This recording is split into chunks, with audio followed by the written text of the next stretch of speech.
Jesucristo venga otra vez para la iglesia, la Biblia dice que vendrá y se parará en una nube, dichosa nube que aguante al Hijo de Dios. Aleluya. La Biblia dice que el Espíritu Santo cogerá a su iglesia y la llevará a las nubes.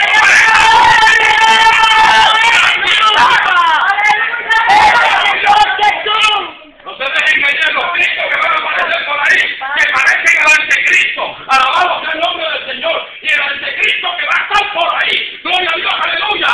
Aleluya, vendrá para engañar, pero yo tengo noticias para ti. La iglesia de Jesucristo ya se fue con el Señor. Alabado sea Dios, aleluya.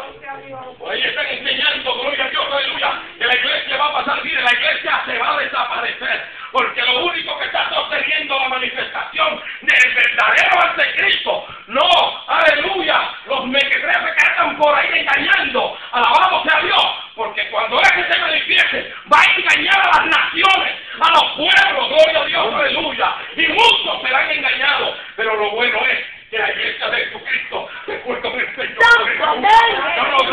Se siente contento, que la iglesia. Déjame darle una lista. No solamente habrán falsos cristos, falsos creyentes. Segunda de Corintios, capítulo 11, versículo, aleluya. Vamos a ver lo que dice, gloria a Dios, aleluya. Versículo 21.